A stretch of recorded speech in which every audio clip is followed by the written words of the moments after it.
to Pete and Hannah's Watch List. I'm your host, Pete Mitchell. I'm here with my great co-host, Hannah. Hello, people. We're here today for the AFI Top 100.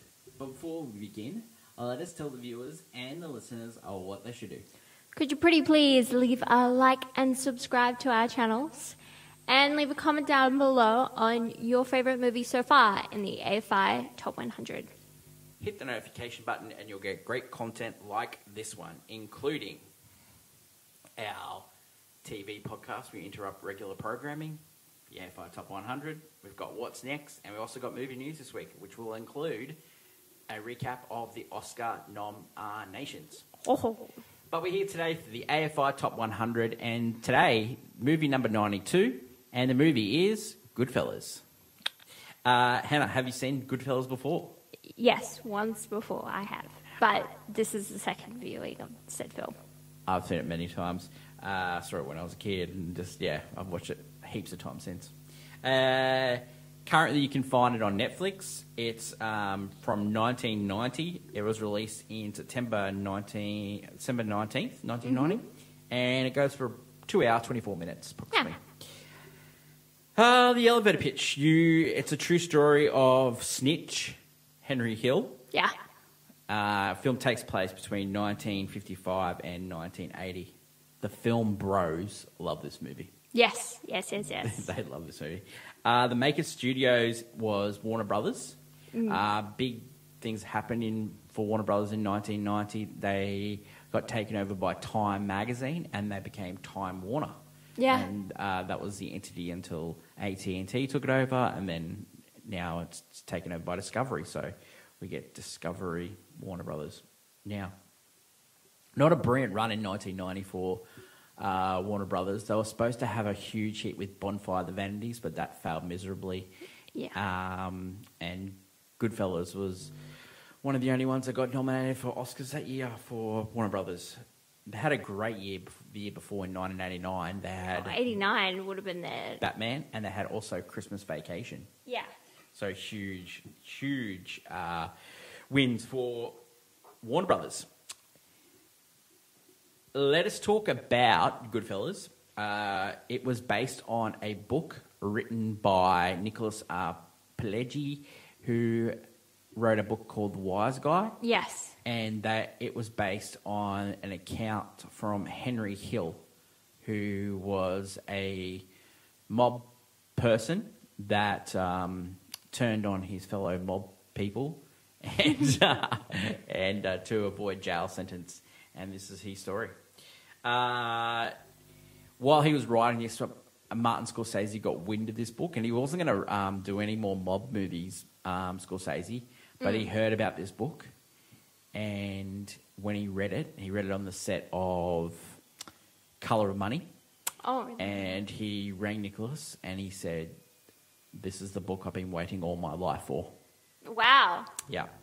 So he was trying to get money together for this project.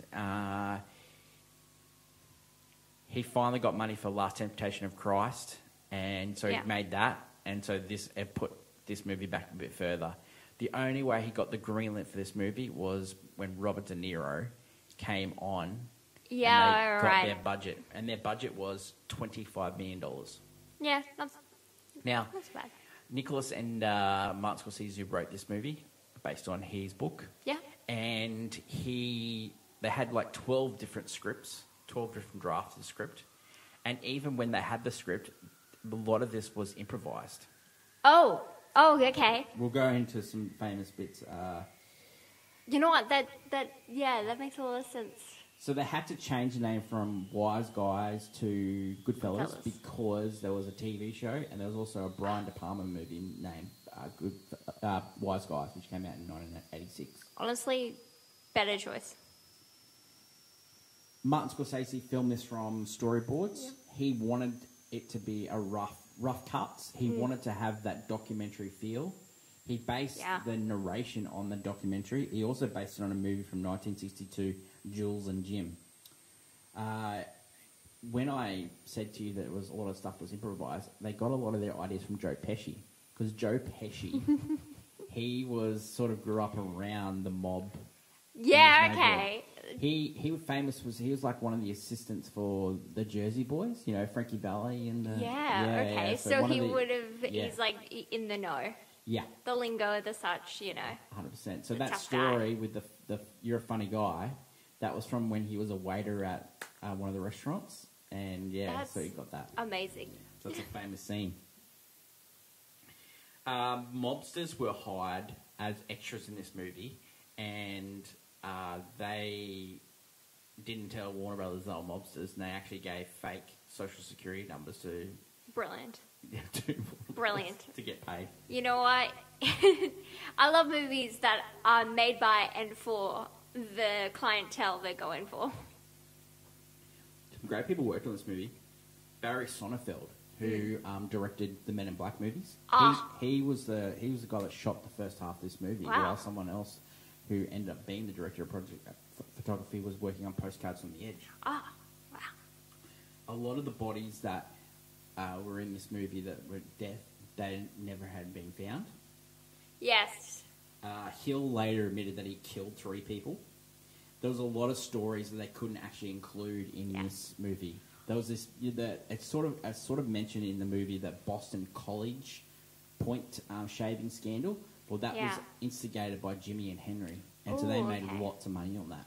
Yeah, I saw like there's this like whole article of things they didn't put in the movie, and it's like the fact that there's stuff in the movie, but they did worse, and it was more horrific. Like there would be versions of events in this movie that have done worse. Well, it was in real one of the life. criticisms of this movie that it glorified the mob and not putting these stories in. You mean it made them look cool? So another thing that audiences railed against in 1990 was the amount of swear words. To cut a couple of things out to get its R rating, but other than that, it was all Scorsese's view, and Scorsese championed this film. Warner Brothers said, let's just release it. And a budget was $25. It only made $43 million. It's more popular on DVD and it's and becoming VHS. It became an icon later. It wasn't really popular at the time. Most films that have grown the attention. Another one of the scandals that they didn't talk about was like they said about Air France's. The big airport school they had. They had 2. They had one for Air France and they had one for Lufthansa. The Air France one, they didn't actually bribe a guard. What they did was they got a guard hooked with a call girl, and then they dummied the key, and then they go in there and steal the call girl switcheroo scandal. Yeah, love it. A classic. Okay, so let's talk about some of the people that worked on this film. So we got Martin Scorsese. He's going to be on the list again with Taxi Driver. They directed Raging Bull, Mean Streets. Film bros love him. He's one of the best directors of all time. Producer Erwin Winkler, he worked with Scorsese on Raging Bull, but he also produced the Oscar-winning movie Rocky. Yeah. Actors, who's who of movies. What a banger cast. Like, there's just heaps of people you go, oh, that guy's in this movie, that guy's in this movie. There's heaps of those. Ray Liotta was probably best known for Field of Dreams, other than this. He made that in 1989. Robert De Niro, Taxi Driver, Godfather Part 2. Joe Pesci started... he had this movie, he had Home Alone, he had Lethal Weapon, he had Casino. Lorraine Bracco, she was in Someone to Watch Over Me, the Ridley Scott movie. Yes. And then she went on to make Sopranos with David Chase. Paul Sorvino, he was like a famous character actor, like he did work in Nixon and heaps of mob movies. And then you got Samuel L. Jackson from Pulp Fiction, which is already on this list. So reaction at the time, it as I said, it made $45 million. The critics loved the realism. They loved the intense nature of Joe Pesci's performance. Yes. Pesci wasn't going to play that character because he was too old to play that character, because that character was in his 20s when he died. Yeah. Pesci was in his 40s when he made this movie. He was originally going to play the older mobster, Paul. Yeah, but no, he works. Scorsese saw something in Pesci that he could get the intensity across. A lot of different people were supposed to play different roles. Like Al Pacino was up for Jimmy. Tom Cruise was up for Henry Hill. Nicolas Cage was up for Henry Hill. So completely different movies with those people in it. It won one Academy Award for Best Supporting Actor for Joe Pesci. Yeah. Highly deserved. Highly deserved, yeah. It didn't win any of the script or the director. I would say it definitely should have won probably either Best Script or Best Director. But I don't think it should have won Best Picture. Like, it wasn't that popular at the time. Okay, it wasn't popular at the time. The movie that was popular at the time was Dances with Wolves. It made over $430 million. Yeah. I understand why it didn't win Best Picture, but now people would look on it so highly. But I understand. At the time, it didn't make sense. The movie recently has got 94% on Rotten Tomatoes. Yeah. 4.5 on Letterboxd, which is the highest movie we've done so far. Wow. So definitely Film Bros. 8.7 IMDb. People have written about it, saying that a lot of movies and TV shows are based on this movie. Yeah. A lot of the narration came from this movie. Shawshank Redemption. Yes, being the most famous of that lot. David, another thing that was written about it showed the end of the mob, because once the people started turning on each other and ratting out, that was the end of the mob. And once they got tied up with drugs, the drug sentences were so much longer. Yeah. David Chase, who wrote Sopranos, always said that, Goodfellas walked so Sopranos could run. Yeah, So. 100%. There's also some great scenes used from this movie from The Simpsons, especially when Bart was joining the mob. Bart the murderer in season 4. Yeah. It's basically like young Henry. It's the start of this movie. Is that give me 2 fingers and a milk, Mum. The movie My Blue Heaven, which was released a year after this movie, was inspired by conversations that Henry Hill had with Pileggi on the phone, and overheard those conversations with Nora Ephron, who wrote the script for My Blue Heaven, which was about a cop dealing with witness protection. And the the mobster was played by Steve Martin, and the cop was Rick Moranis. So it was a comedy. Wow. We've come to the bit of the show where we give a hot take and a clickbait. Yeah. Do you have any hot takes? Or I do. Do you have one? Yeah, I do. Would you like to go first? You can go first. Mine it's not baity, but I'm just putting out there that Ray Liotta's laugh in this movie, top 5 of all time. Oh, really? I'm not joking. When he goes into laughing, he laughs with his whole face. Yeah. And he really gets in, he goes, ah! That scene with Joe Pesci? The Joe Pesci scene where he's... You're funny. You're a funny guy. And he's laughing, oh my God, every time. It makes me laugh more than whatever's happening, because it's just, it's brilliant. Brilliant. My hot take is the sequel to this movie is Casino. Yeah. It's exactly the same movie. It's like the same Casino narration. It's the exact same movie. Yeah, Joe Pesci doing the... But what happens to Joe Pesci in that movie is a little bit more insane, isn't it? Well, originally they were going to show Joe Pesci getting tortured in Goodfellas, because that's what actually happened to him. Yes, so he was never found. Yeah, he was never found. In the movie, they make up some he couldn't have an open casket funeral, but so he was actually tortured before. So Scorsese regretted not showing that torture, and interesting. And so he showed it in the casino. Looking back, I regret not the torture. So I actually prefer Casino over this. I don't know why. I do too, but this one's more palate friendly than Casino. I think Casino is like a very much more intense film, but watching this one I was like, oh, this is very palate. Do you know what I like about a Casino? James Woods. What's he throwing? Yes. It's a little bit more like insane acting going in that one, and so it's like we're messing around with Pesci when he's like getting dealt the cards and that, and he keeps busting. Honestly, I'm on the edge of my seat in that movie, because it's like I don't know what's going to happen next, and I'm scared for everyone. Okay, so let's go into the review part. So the movie's broken up into 3 main sections. First, it's like Henry getting introduced into the mob. Then you got heists, and then you got the drug section. Yeah. The movie is narrated by Ray Liotta and Lorraine Bracco because it's basically their story. Yeah. The first scene of the movie is the driver. They're driving the car with someone in the back, and you can hear them making sounds.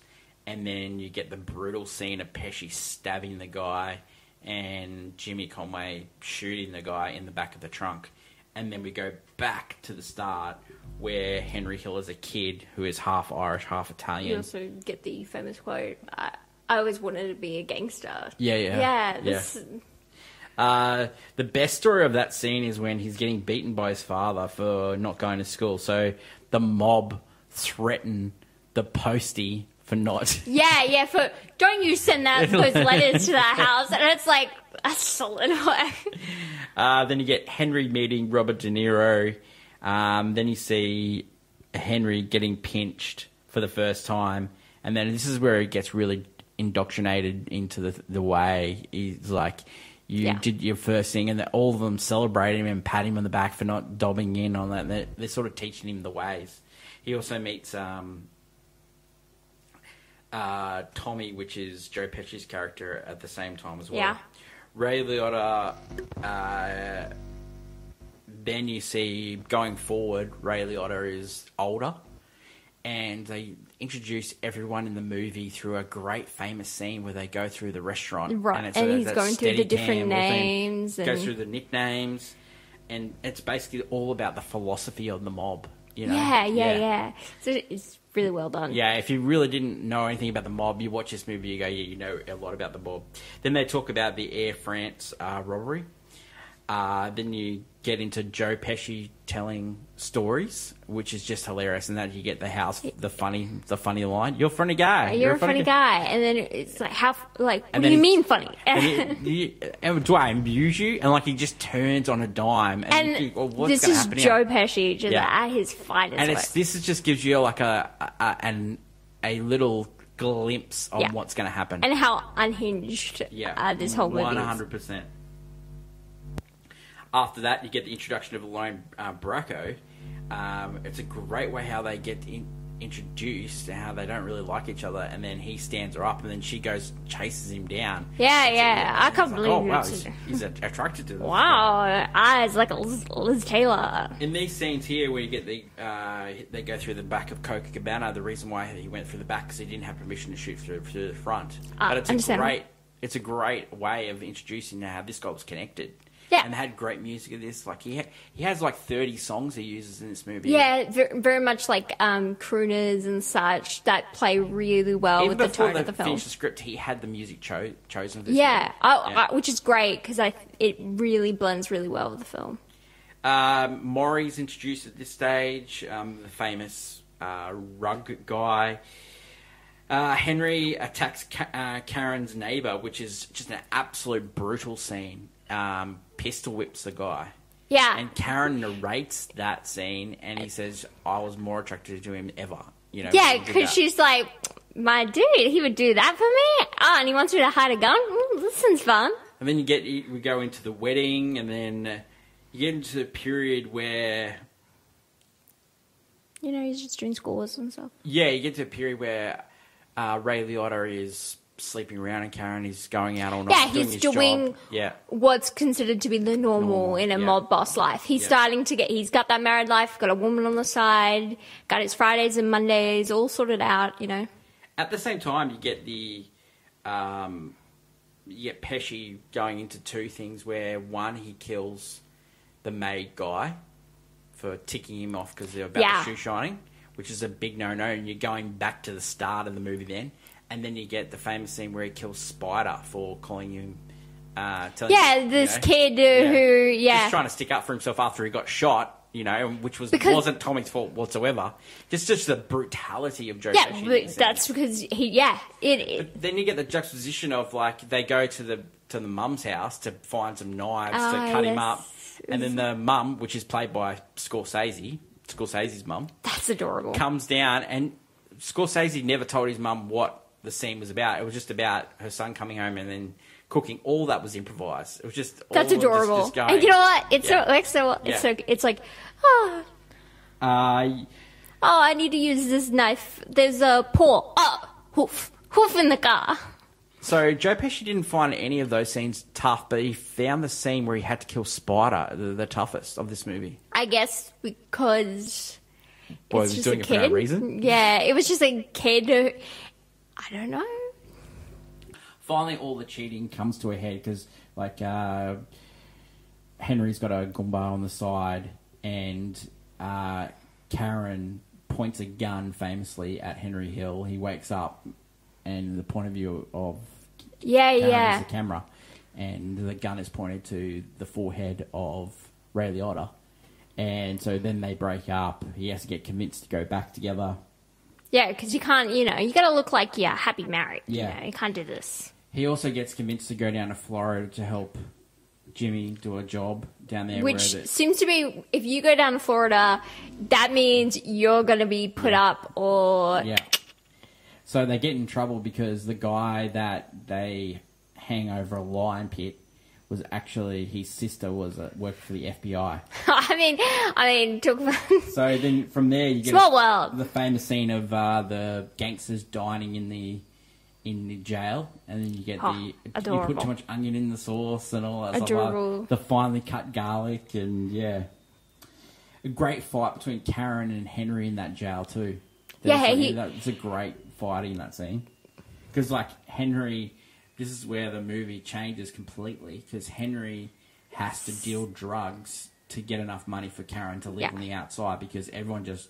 Yeah, because once you're not an earner, you don't get looked after. We have to cut ties with you once you're in there. So when he gets out, it gets into the Lieutenant Heights, which they get through Morty. Yeah. Their hair transplant guy. Maury. And this is a time where Jimmy is absolutely cooking, and Tommy, and they steal $6 million and then knock off basically everyone, and they have no one to give a cut to. Yeah. I love it goes from just I didn't like this guy to no, his prints were on the scene. He's got to go. Yeah. I don't like this guy. This guy bought a car, a pink car. What if we just knocked everyone out? Great. There's great scenes there. De Niro, when he was paying off people, he wanted to use real money. So, typical method actor of De Niro. But then the studio wouldn't give him real money, so then the prop guy got money out of his own account. Oh, and then adorable. it was a closed set, and he made everyone give the money back before the set got opened. Oh. Great times. So Henry was told not to continue with drugs because drugs is a big no-no because they were scared of that. So this is when Henry descends into drugs and he starts to look worse and worse and worse throughout the movie. Which is great. He's on drugs. The paranoia hits. This is the third and last segment of the movie. Even Jimmy, who's helping him, is starting to feel that too. Everyone thinks, this guy is losing it. The paranoia has set in. It's a great scene with the helicopters and the paranoia and the driving. Yeah, it works together very well. He's talking on the phone, so many things. He's worried that when he gets pinched, he's worried that he's going to get whacked. So he turns over state's evidence. And then in this scene, you're seeing the attorney for the prosecutor was the actual prosecutor in the real case. Love it. We get also classic Robert De Niro glasses in this. Like, I don't know which is better, the glasses that he uses at Casino or the glasses in this one. It's just the big bottle glasses. Yes. Classic. Man's got a seat. The original ending of this movie was supposed to be Frank Sinatra, My Way, but he was denied access, so he had to use the Sid Vicious. Yeah. Which it does work. It does work. Let's get on to reasons to see this movie. I think the costumes are absolutely fantastic. Yeah, I didn't think that was where we're going down. The costumes are brilliant in this movie, and there was so much detail. Like Ray Liotta couldn't tie his tie, So Scorsese was tying his tie. I noticed there was some like tie action being very weird. Wow, you went straight to costume. The music was is absolutely fantastic. I lovely. love the music in this movie. The whole vibe of this movie is airheads. Or the way it was shot with Steadicam, because like he saw Steadicam used by Brian De Palma in The Untouchables. Yes, and he really liked that look, and it gave it that documentary feel. Cause I know, right? And it really works well. It's something it's really good about this film. It's so stunning, the fact that this is a true story, and most, if not all, the events are like true to form, and they're only just dialed down just so we can watch them. Yeah, for sure. And it's just, I don't know. Do you have any other reasons too? I think this is the if you ever watched a mob movie, or if you want to get into gangster movies, this should be the first point of entry. Yeah, that or Godfather. I would go this. Godfather is like, we're talking about, that's the creme de la creme. I think Godfather is a better film. So this is intro to mob. But this is like palate cleanser. Yeah. Like, I wouldn't go straight to Casino. That's a little too far off the boat. This one is so, it's just enjoyable movie. Another reason to say this, like Pesci. Pesci and I love Ray Liotta in this movie, though. Oh, wow. He's so, like... Yeah, well... Because he does horrible things, and yet he's still, like, that kind of charming, like, Never got nominated for this role. Which is crazy. Yeah. Like, who... Like, I can't... Robert De Niro in Awakenings got nominated for Best Actor. Also, Jeremy Irons ended up winning for Reversal of Fortune. Okay. Yeah, like I love Jeremy Irons, but I think Ray Liotta deserved Ray Liotta, yeah. He deserved a nomination for this. I think he does excellent work in this movie, and oh my god, those eyes. Yeah. But anyway, yeah, no. Reasons not to? Reasons not to see, I guess I find it really hard to say reasons not to see, because this is actually not that, like... the big one for me is it does glorify the mob. Oh, yeah, in that sense. You're a young kid. You used to watch this movie. Okay, so this is like, would be, if there's a Mount Rushmore of, like, bro movies. Oh. This is one of the Mount heads. Rushmore film bros. This is one of the heads. But we've gone, in the last couple of weeks, we've got two film bro Mount Rushmore. Pulp Fiction and this. I love all types of different movies, but it's like, when you watch this movie, you're like, oh yeah, this one's for the boys. This is not for... There's no girls in this. Like, if the girls get used... She's just in a... absolutely abusive relationship. The guys have got this down packed. We're doing our own thing. Yeah, and I don't know. It works for the film. I think the film. I think if you swapped Ray Liotta for someone else, I don't think it works, because he's got this like. Because when I was reading some about the actual Hill character, he was trying to actually get out of the mob a lot of the time. Yeah, but he couldn't. Yeah. So he just kept, staying in it. Just like Pacino, just when I thought, they put me back in. And so he, like, Ray Liotta himself gives that character that kind of genuine, like, he's, it's just the life he knows. Can you believe that this movie came out the same year as Godfather Part 3? I don't know which one I would choose to watch. Zaza. I know. I couldn't. No, because it won't be 3 I watch. I watch Coda. Yeah. So I would choose Goodfellas. I think the only reason you don't see it if you just don't like mob stuff. So this movie it deserves to be on the list. It used to be 2 spaces lower, so it actually got higher. 2 spaces. So I think it probably needs to be in the 70s. I would say. I know. It definitely doesn't need to be that high, because Godfather 2 and Godfather 1. 1 and 2 are both here. So out of like gangster movies, I think. If I was going in like Godfather top 10, Godfather Part 2 top 30, and then this top 70. What does America do best? Gangster movies. 100%. That's what we do. Would you buy this on Blu-ray? 100%. Yeah. It's a classic. We have it on we Blu-ray do. Would you watch this again? Oh, yeah. Yeah. Honestly, it's definitely one of those movies you do put on and you're like, oh, yeah. Rating for this movie? Banger? Yeah. Yeah. It just works on all levels. Probably like bordering on all-time classic. Yeah. Yeah, I don't know. But definitely banger. Yeah. It's definitely banger. I don't know why. I just felt like palate cleansed after watching this movie. So delightful. I think it's very entertaining the way it's documented, because I need that narration going. Honestly, it brings any of the... It gives pace to it. It gives pace, and all the violence doesn't seem that, because we're just reflecting on events. We're not in the moment. Well, he had nothing to do with it. So that's it for number 92. So next week is movie number 91. It's Sophie's Choice. You can rent it on Amazon Prime, and you can also on Apple TV. But it's also available to stream on SBS. That is your choice to make. Yeah, so if you... I don't know. would like to watch that. Feedback from last week. The take was that Gene Hackman was just fantastic at that movie. So, yeah, he was so good. He's incredible. He's so underrated. Not my favourite Hackman. Don't forget to leave feedback on this episode, good or bad, and we'll read the best ones out on the show. That is it. Looking forward to tomorrow, where we're reviewing some great movies that we saw this week in the cinemas. Iron Claw, Priscilla, and All of Us Strangers. Thank you to my lovely co-host Hannah. Yeah. I really appreciate all your hard work this week and making problems and not solving any of them. Great times. Thanks, Henry Hill. Stitches get stitches unless witness protected. I don't know anything about being a rat. I'm not a rat. Whatever. Until next week when we catch up for Social Choice, and stick around for what's next and movie news later in the week. It's bye for now. Bye.